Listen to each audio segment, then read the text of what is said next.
Magandang araw po sa lahat. So ngayon, i-introduce ko po yung aming ah, products na sinasabi namin sa inyo, yung aming sabon na aming ginagamit para sa aming anak na may G6PD. Ito po, yung aming ah, sabon.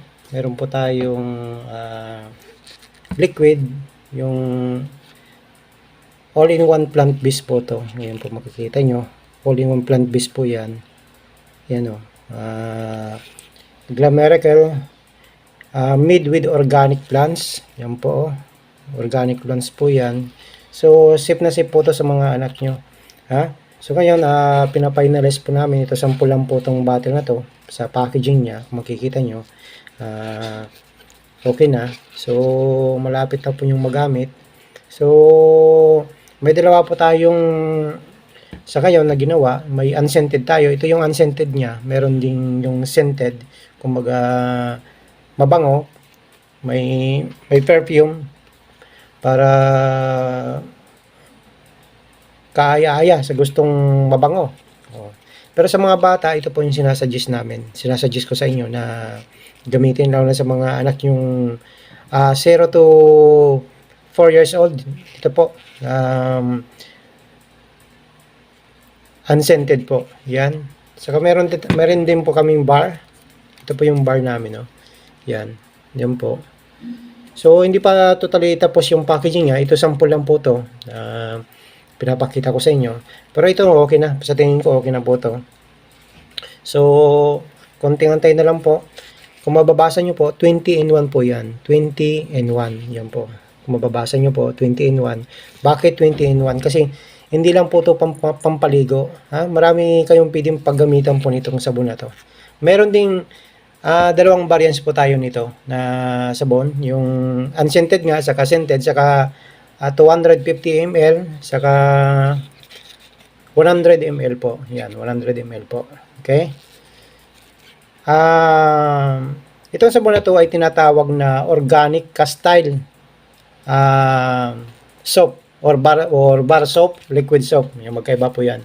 So, ngayon, alam nyo po, ang castile soap po ay napakasikat po yan sa US kasi nga ang mga ginagamit niyan ay natural na mga ingredients. Kung makikita nyo rito sa amin, kasi yung castile soap po, yung Dr. Bronner's castile soap, ang kanilang mga ginagamit ay pure oil lang. Nakita ko oil lang talaga, totally oil yung ginamit nila. So, dito naman sa atin ay plant-based po itong ginamit natin.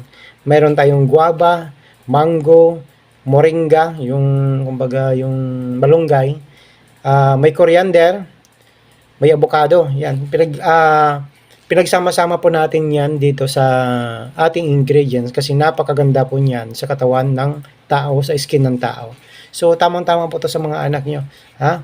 So, sa mga nagwo-worry dyan, kasi nga yung mga ginagamit natin na sabon ngayon ay sobra na.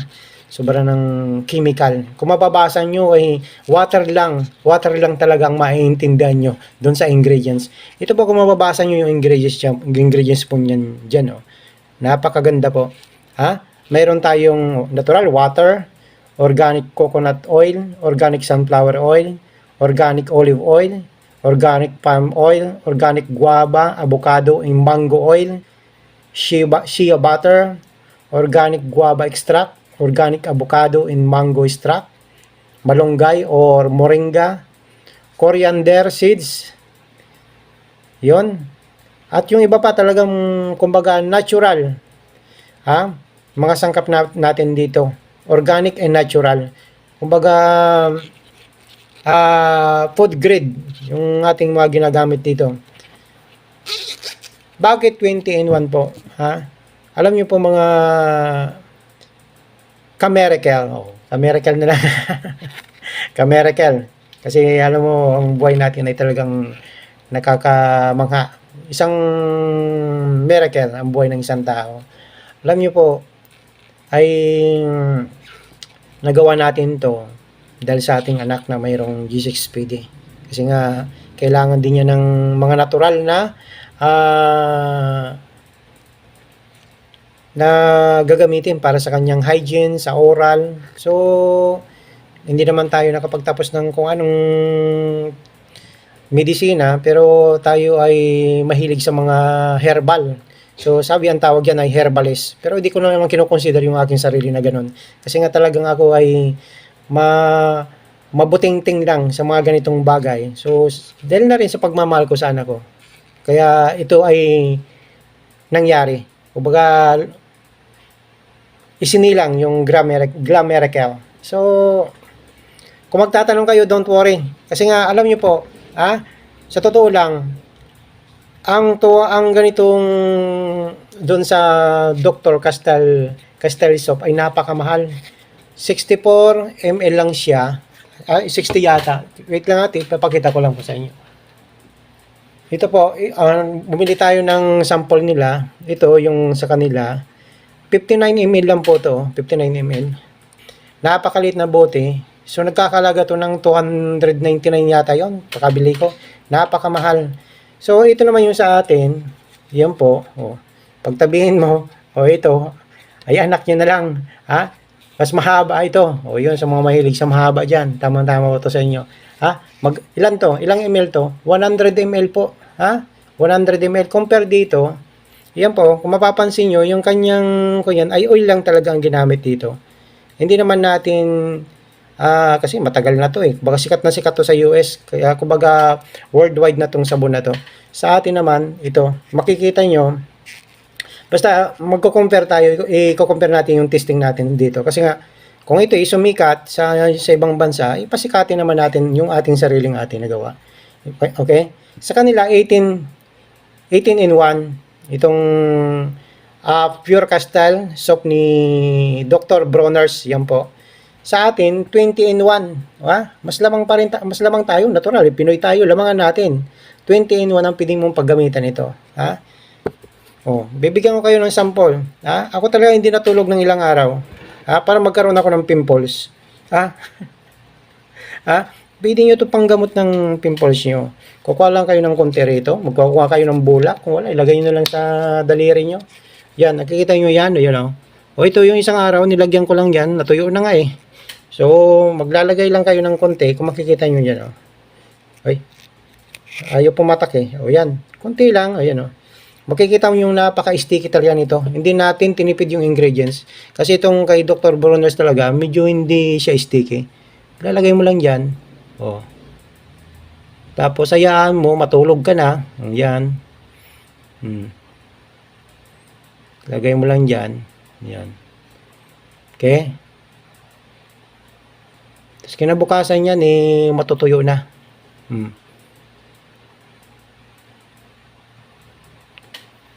Itong kay Dr. Bronner's din pala, ay nasa 9 yung pH niya. Kumbaga yung pagiging acidity or alkaline ng isang liquid. So, yung sa atin naman ay nasa 7.5, which is nearest to the pH of the tap water. Okay? Kasi yung tap water po ay nasa between 7 to 10 yung kanyang pH niya.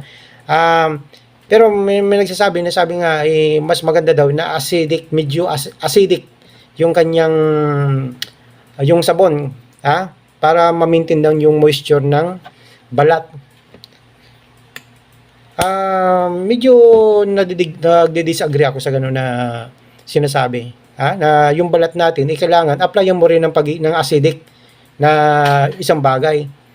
Ang katanungan ko lang naman, yung tiyan natin kailangan bang kumain tayo ng acidic para masabing healthy tayo? Di ba umiinom tayo ng alkaline water para nga maging alkaline yung body natin, para hindi tayo maiwasan natin magkasakit, di ba? Kung acid ang iinumin mo, hindi magkakasakit ka. Kaya di ba, yung mga mahilig sa coke, mahilig sa beer, mga acid yan, kung ano, di ba nagkakaroon ng heartburn or pagiging acidic nila? Kasi nga, karamihan na kinakain nila ay acid, may acid content. Which is, itong sa atin, na ginawang sabon ay alkaline. Alkaline po yan, 7.5, which is tamang-tama po yan sa ating body. Saka, kung sabihin na natin na hindi maganda yung gano'n na, kasi yun ang nagkakaroon ng debate sa ganyan na sinasabi, na hindi maganda yung sobrang alkaline. Pero sa atin naman ay tamang-tama. Kasi nga, katumbas lang o equivalent lang o halos kapareho lang naman ng water, pH ng water, which is between 7 to 10. So ngayon, mga ka-Glameraker, hindi naman tayo si Rosmar. So ito po ay pang all around na pwede nyong gamitin. Ipapakita ko sa inyo, pwede nyo ito gamitin na toothpaste po, pero bawal sa bata kasi nga pero kung walang-wala talaga, pwede naman sa bata. Wag lang lulunukin po. Wag lang lulunukin. Kung wala-wala talaga kayong toothpaste, halimbawa na sa bundok kayo, sabon lang ang nadala nyo. Kumbaga wala kayong nadalang ibang gamit. Nakalimutan yung magdala ng toothpaste. Nako, ito all around. Okay, nakalimutan yung magdala ng panghugas nyo sa pinggan nyo. Pwede yung gamitin to. Ito ang kinaganda ng Ka-Style Soap po. Kasi all around siya. Katulad nga nito nung kay Dr. Bronner's. Hindi naman natin yung pinopromote kasi nga mayayaman ng mga yan. Kay Dr. Bronner's, all around din, pero 18 lang siya. Kung mapapasin nyo, kulay talaga niya, parang mantika pa rin. Wala siyang hinalong herbs na anuman. Yan ang makikita nyo. Diba? So, sa atin naman, makikita mo talaga, yan o. Yan pa nga yun sa, yan o. Hindi pa lumulubog kasi nga kakalagay lang. So, makikita mo yung kulay niya. Different talaga. Magkaiba. Diba? Ito masyadong liquid siya. Ito sticky. Sticky yung sa atin. So, doon pa lang makikita mo na yung quality ng isang sabon na hindi tinipid yung kanyang ingredients. So, mga kapatid, mga brother and sister, mga mami, kasi nga yung misis ko ay nakikipag-chat dyan sa inyo, nababalitaan ko yung mga kwento niya. So, ako naman ay gusto lang namin makatulong din. Gusto namin i-share tong aming product. Marami pa kaming ilalunch na product po. By toothpaste na rin po para sa inyong magagamit nyo soon. Pero ito muna, unahin muna natin yung sabon kasi napakalaga ng sabon. Araw-araw natin yung ginagamit. So, magantay lang po ito. Malapit na rin po. Yung sabon natin, mas matipid po to kumpara sa ibang sabon na nagagamit nyo. Kasi nga, kumbaga, hindi madaling matunaw to. So, medyo pricey lang ng konti. Pero kayang-kaya nyo, compare naman doon sa kay Dr. Bronner's na ang ganito, nasa 140 grams sa kanila, ay umaabot ng 600, isang pirasong sabon. Ganito. Ganito. So ngayon, sabi nga namin ni Mrs. Gagawa na lang ako ng sabon na kumbaga Pampilipino. Pampilipino talaga. Kumbaga babagay sa skin natin bilang isang Pilipino. Kasi tayong nasa Pilipinas mainit ang panahon, 'di ba? So kailangan natin ng sabon na bagay sa skin natin, 'di ba? Pampilipino. Kung kumbaga yung Dr. Bronner's pang-Amerikano 'yan tayo naman igagawa ng isang sabon na Pampilipino. So kung magtatanong kayo kung sino nag-formulate nito, ay ako po. Lahat ng to ay ginawa natin, pinag-aralan po natin. So, in-apply natin sa sarili natin, sa mga anak ko. Yung nga, nasabi ko sa inyo, nag-video tayo ng isang araw. Pinakita ko sa inyo yung anak ko, yung bunso namin na may G6PD na dati mayroon talaga siyang mga butlig-butlig sa mukha niya. Mga butlig-butlig sa mukha niya kasi nga siguro sa mga nakakaan niya, sa mga ina-apply sa katawan niya, so talagang hindi yung naalis. Pero nung simula nang gumamit siya nitong ginawa kong sabon, natanggal po. Hindi naman sa pinopromote ko to, yun lang po talagang totoo. Kasi doon lang po tayo sa totoo, hindi tayo yung nagsasabi ng kasinungalingan para makabinta lang. Okay? So, abangan nyo na lang po kung kailan po ito magiging available. Yan po. Yung aming bar soap, pwede rin itong panlaba. All around, pang sipilyo din. Kung nagugutom kayo, pwede yung kainin. Joke lang. Hindi na yun, iba na yun. Sa totoo lang po, kung may pagkakataon lang talaga ako na masusuportahan tayo ng gobyerno, itong sabon na to, gusto kong ibahagi sa mga military services na mga military personnel natin nasa serbisyo, lalo na yung nasa gubat ba sila, sa mga ganon. Kasi nga, alang magbibitbit ka pa ng toothpaste, magbibitbit ka ng sabon ng panlaban, magbibitbit ka na isa na lang na sabon ang dadalhin mo. O ito na lang. Lahat na nandito kasi 20 in 1 po to. So i-discuss natin to kung bakit 20 in 1. Kung bakit sinasabi natin na 20 in 1, which is isa lang. Ibig sabihin, 20 in 1, iba-iba ang magagamitan mo. From head to toe. Kahit sa loob ng bahay, panglinis, pandigo ng aso, ng pusa, lahat na. Ha? Pandigo sa katulong nyo, lahat. Ayun, iba pala yon. So, basta lahat po, abangan nyo po to. Nakaka-excite po tong product na to. Siguradong mahihiyang yung anak nyo rin po tulad sa anak namin na lahat na po na commercialized na sabon. Yung sinasabi na organic daw, pero pag nakita mo, natural ingredients lang pa yung ginamit. Wala naman nakalagay na malunggay. Wala naman na nakalagay na kangkong o ano pa man, di ba? So ito, mababasa nyo talaga dyan, malabo lang. Mababasa nyo talaga dyan kung anong ingredients po nitong natural, ha? Yan po, napakaganda ng product po na to. Talagang pinag-isipan natin, inilagay natin yung ating puso rito. Kasi nga, gusto ko talaga natural yung magagamit ng aking anak, ng aming pamilya. Sa totoo lang, hindi na kami bumibili ng sabon ngayon, ng toothpaste, pati nga panghugas sa pinggan, hindi na kami bumibili kasi meron na tayo sariling gawa. So, hindi naman tayo ngayon, mag-uumpisa pa lang naman po tayo nito. So, ini ko po ang inyong suporta na sana suportahan niyo po kami sa aming layunin na to kasi nga hindi lang po to para sa amin kung sakaling man na pagpalayan po tayo ay marami tayong matutulungan at makakaabot po to sa iba't ibang bata, sa lahat ng mga batang nangangailangan ng natural na sabon o natural na product para sa kanilang katawan. So ngayon, yan lang po muna masasabi ko. So abangan nyo po ang aming update kung kailan kami maglalans ito. Malapit na po. Yan po. Tapos na ang kanyang packaging. So ito, pinafinalize lang yung isa pang packaging para rito sa bar soap. So ito ang mauna natin na ibibenta po o magiging available po. Kasi yung bar ay kailangan ng curing nito ng 1 buwan o 2 buwan mahigit para magamit na safe talaga para sa mga tao. Doon tayo sa hindi natin minadali yung paggawa, ha? Kasi yung iba, ang paggawa ng sabon ni pinoproseso yan, meron na silang chemical process na ginagawa para mapadaling ang production. Itong sa atin ay talagang manual natin ginawa with handcrafted with love and care. Yan ang ginawa natin dito sa sabon natin. Kaya napakaingat po natin itong ginawa. May pagmamahal.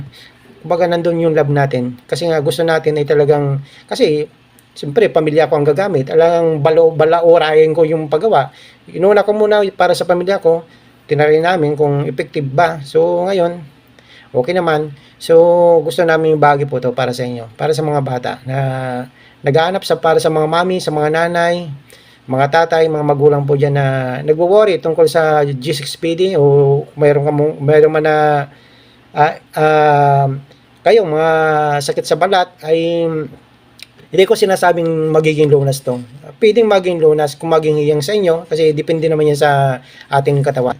So sa amin ay okay naman. So far nga sabi ko simula nang iniwasan namin yung mga commercialized na product na yan ay hindi na nagtitrigger yung G6PD ng aming anak. Yung makikita mo yung symptoms, yung bumibilis yung pagtibok ng kanyang puso, parang madali siyang mapagod, namumutla, nagkakaroon ng yun, yung mga burbotleg dyan. Di namin malaman kung saan galing. So, yung pala, yung mga ina-apply natin sa katawan natin ay na-absorb ng balat natin yung mga chemicals na bawal o kaya ingredients na bawal sa katawan ng bata o sa katawan natin. So, akala natin safe kasi nga hindi naman i-oral, hindi naman kakainin. So, hindi pala yon. Kasi ang unang uma-absorb ng mga kumbaga, itong skin natin, yung unang absorb niya, kasi yan ang naka-expose di ba? Yan ang naka-expose hindi naman yung laman nasa loob mo Yan ang naka-expose sa environment o kung saan mang bagay na i-apply mo dyan. So, ang skin talaga, meron ding talagang malaking bahagi. Yan lang masasabi ko. Hindi naman tayo doktor. So, sinasabi lang natin, base yun sa ating experience. So, abang-abang na lang po. Yan lang po sa ngayon. So, maraming salamat. Ha? O yan, abangan nyo yung pimples ko. Yan talaga, pinatubo ko talaga yan. Ha? Sabi ko, magpapapimples ako para maipakita ko. So, bukas, wala na yan. Ha? Okay? I love you. God bless po.